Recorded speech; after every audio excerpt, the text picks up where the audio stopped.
Dahil Friday nga ngayon, sobrang saya namin at mag-rest kami ng 2 araw, Saturday, Sunday. Kasi pag weekdays dito sa Japan, sobrang busy talaga. Kasi trabaho, trabaho, trabaho, work, work, work. Sobrang busy kaya kapag Saturday, Sunday talaga sobrang tuwa namin. At talagang sinusulit namin yung aming bakasyon, yung aming rest days ng 2 araw. At wala kaming dinner kaya dumaan kami dito sa supermarket. At yung dinner nga namin ay mag-yakinika kami. May nakita siyang gyutang, paboritong-paborito niya kaya binili niya yung 4 na natitira. At after nga ng supermarket ay dumaan kami dito sa Daiso at Off House.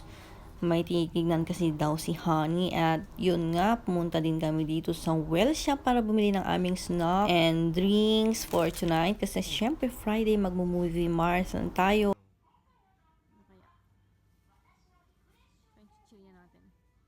Yan yung paboritong yakinihan. Ganyan yung mga binili niya. Kasi mura lang siya doon sa Aizawa. Yan bumili siya ng 4 na piraso. Tapos mayroong botaniko. Yan gusto ko din to. Botaniko ba ito? Hindi ko alam kung botaniko ito. Tapos yun daw. So magano tayo ngayon. Yakiniku. Ano ba yung sauce namin? Yan. Tapos may lemon and yung bagong bili. Tapos of course, hindi mawawala to. Masarap to. Kain tayo. Huwag yung pansinin yung braso ko yung bibili ko. Kain tayo. O, ito na mo. 久しぶりじゃないそれうまいか Yeah. So, Friday ngayon. Friday. So, gusto kong kumainihan ng yakiniku sa bahay. So, yakiniku kami dito sa bahay. Meron pang sinigang na natira.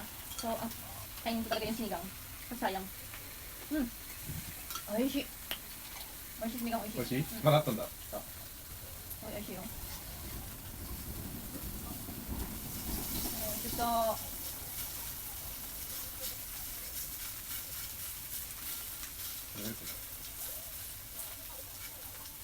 Kain tayo. Anong oras na ba? 7:10.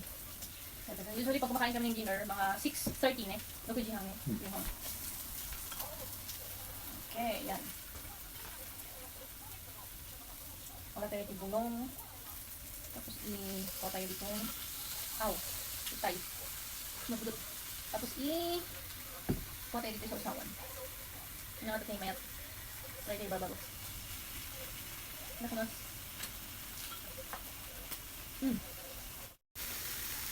Yakinika tayo. Kuha tayo ng meat. Lagay natin na ito. Lagay tayo dito yung gulong. Tapos i-roll. Tapos, one more time. Dip. And sugo. Or, うまい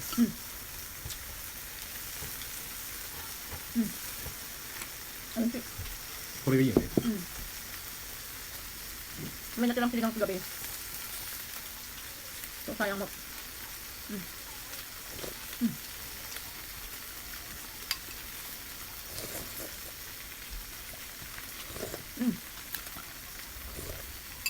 Friday ngayon. Nako. Mag-ano tayo? Movie marathon tayo. これわかる Yan. Ito naman is ano ba to? Kariwa 4.5% alcohol naman siya. So, hindi naman kami ganun kalakas uminom nihan. So, tag isang bote lang kami.